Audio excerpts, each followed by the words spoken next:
तो देखिए बहुत ही आसान क्वेश्चन था, ये बोल रहा है the 7 digit number 1 2 3 4 star star star is a perfect square. तो कोई नंबर है जो दिखने में 1 2 3 4 और यहाँ पे भी 3 डिजिट्स आ रही है कोई भी, ठीक है, तो ये एक परफेक्ट स्क्वायर है इसने बोला, ठीक है। तो वेयर ईच स्टार, यहाँ पे स्टार किसको रिप्रेजेंट कर रहे हैं, एक डिजिट को। डिजिट कौन सी होती है, 0 1 2 3 4 5 6 7 8 9, 10 ही डिजिट होती है हमारे पास, राइट। तो इन स्टार की जगह पे कोई ना कोई डिजिट आ रहा है, मे बी सेम और डिस्टिंक्ट। उसने बोला ये सेम भी हो सकती है और अलग अलग भी हो सकती है, इस पे कोई कंडीशन नहीं है।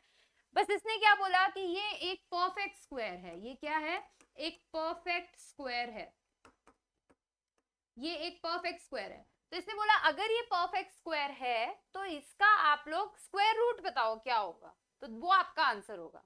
तो अब आपको पता नहीं है, बेसिकली आपको ये निकालना था कि ऐसा परफेक्ट स्क्वायर जो 1 2 3 4 से स्टार्ट हो रहा हो और उसके आगे भी 3 डिजिट आ रही हो। आपको बस एक ऐसा परफेक्ट स्क्वायर निकालना था। अब आप सोच रहे हो कि हमें कैसे पता, हम कैसे प्रोसीड करें, हम कैसे निकालें ऐसा परफेक्ट स्क्वायर। तो आप लोग सबसे छोटा नंबर देखिए, 1 2 3 4 0 0 0, सबसे छोटा नंबर तो यही होगा ना। 1 2 3 4 तो फिक्स है, उन स्टार स्टार स्टार पे सबसे छोटा नंबर अगर हमें बनाना हो डिजिट्स लिख के तो 0 0 लिखेंगे तो सबसे छोटा बनेगा, राइट। पर ये तो परफेक्ट स्क्वायर नहीं है, ये तो परफेक्ट स्क्वायर नहीं है, हमें इसको परफेक्ट स्क्वायर बनाना है। ये तो परफेक्ट स्क्वायर नहीं है, इसको परफेक्ट स्क्वायर बनाना है। तो हमने क्या किया, इसका स्क्वायर रूट निकाला। आप लोगों को स्क्वायर रूट निकालना आता है, आप इसका स्क्वायर रूट निकाल लीजिए।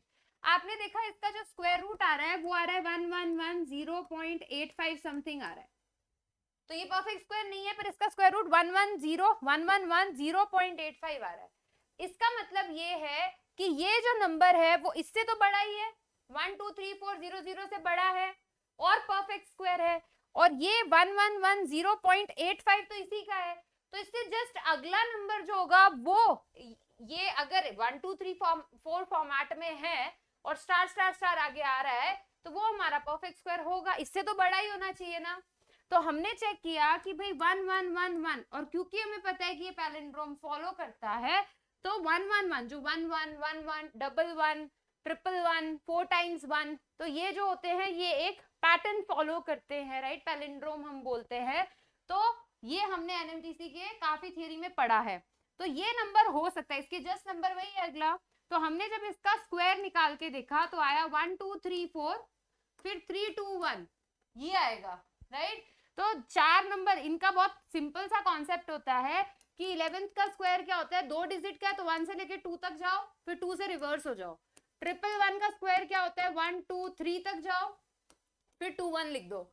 तो 4 टाइम्स 1 का क्या होता है, 1 2 3 4 तक जाओ फिर उल्टा लिख दो 3 2 1। तो यही होता है। तो ये क्वेश्चन देखते ही आपको समझ में आ जाना चाहिए कि 4 टाइम्स 1 का स्क्वायर ये होता है, यानी कि ये परफेक्ट स्क्वायर तभी होगा जब यहाँ पे हम 3 लिखें, यहाँ पे 2 लिखें, यहाँ पे 1 लिखें, राइट। तो यही हमारा आंसर है। 1 2 3 4 3 2 1 is a perfect square and it is a perfect square of 1 1 1 1, right. और क्वेश्चन में हमसे पूछा है कि स्क्वायर रूट बताओ, तो ये हमें 7 डिजिट नंबर मिल गया और हमसे पूछा है कि भाई इसका स्क्वायर रूट बताओ, तो इसका स्क्वायर रूट हो जाएगा 1 1 1 1। तो यही हमारा आंसर है।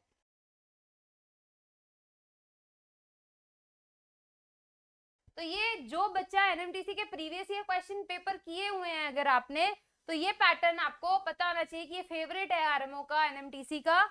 1 1 1 ट्रिपल 1 4 टाइम्स 1, इस तरीके से पैलिंड्रोम, इसका जो स्क्वायर है पैलिंड्रोम बनाता है। तो इस पे पैटर्न बेस्ड क्वेश्चन काफी बार आता है।